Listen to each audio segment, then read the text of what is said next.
അസ്സലാമു അലൈക്കും. Welcome to Honey. തണ്ണിമത്തൻ കൊണ്ടുണ്ടാക്കിയ 3 തരം ഡ്രിങ്ക്സാണ് ഇന്നിവിടെ ഉണ്ടാക്കുന്നത്. Juice, soda, lassi. ആദ്യം ജ്യൂസ് ഉണ്ടാക്കാൻ വേണ്ട സാധനങ്ങൾ എന്തൊക്കെയാണെന്ന് നോക്കാം.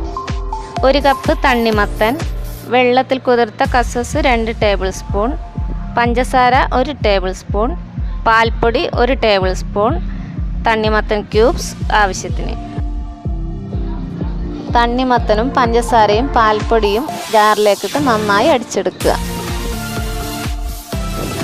അടിച്ചെടുത്ത ജ്യൂസ് അരിപ്പയിലൂടെ അരിച്ചൊഴിക്കാം.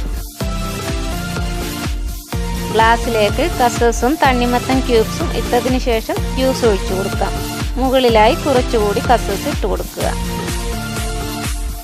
അടുത്തതായി തണ്ണിമത്തൻ്റെ സോഡ. ഇതിനു വേണ്ട സാധനങ്ങൾ എന്തൊക്കെയാണെന്ന് നോക്കാം.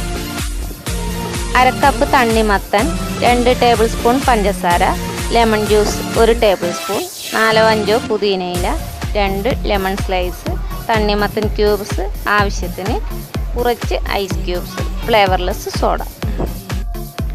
തണ്ണിമത്തൻ, ലെമൺ ജ്യൂസ്, പഞ്ചസാര, പുതിനയില, ഐസ് ക്യൂബ്സ് ഇവയെല്ലാം ജാറിലേക്കിട്ട് നന്നായി അടിച്ചെടുക്കുക.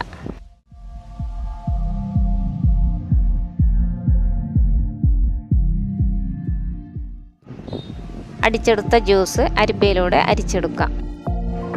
ഗ്ലാസ്സിലേക്ക് 2-3 പുതിനയിലയും ലെമൺ സ്ലൈസസും ഇട്ടതിന് ശേഷം 1/4 ഭാഗം ജ്യൂസ് ഒഴിച്ചു കൊടുക്കുക. അതിന് മുകളിലായി സോഡ ഒഴിച്ചു കൊടുക്കുക. പുതിനയില വെച്ച് ഗാർണിഷ് ചെയ്യും. അടുത്തതായി തണ്ണിമത്തൻ ലസ്സി ഉണ്ടാക്കാൻ വേണ്ട സാധനങ്ങൾ. തണ്ണിമത്തനും പഞ്ചസാരയും ചേർത്ത് നന്നായി അടിച്ചതിന് ശേഷം അരിച്ചെടുത്ത ജ്യൂസ് 1/4 ഗ്ലാസ്, 3/4 ഗ്ലാസ് പുളിയില്ലാത്ത തൈര്, 1 നുള്ളി ഏലക്കാപ്പൊടി, ഗാർണിഷിന് വേണ്ടി നുറുക്കിയെടുത്ത ബദാം പിസ്ത 1 ടേബിൾ സ്പൂൺ.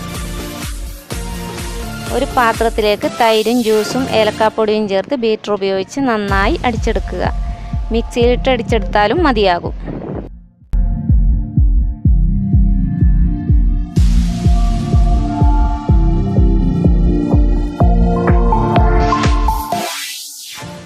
ഗ്ലാസ്സിലേക്ക് ഒഴിച്ചു കൊടുക്കാം. നുറുക്കിയ ബദാമും പിസ്തയും വെച്ച് ഗാർണിഷ് ചെയ്യാം.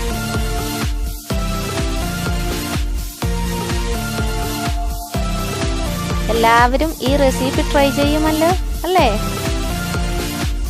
എല്ലാവരും എൻ്റെ ഈ ചാനൽ സബ്സ്ക്രൈബ് ചെയ്യണേ. Follow me on Instagram. ഈ റെസിപ്പി ട്രൈ ചെയ്താൽ ഇൻസ്റ്റയിൽ ഫോട്ടോ അപ്ലോഡ് ചെയ്ത് എൻ്റെ യൂസർ നെയിം ടാഗ് ചെയ്യാൻ മറക്കല്ലേ. Thank you.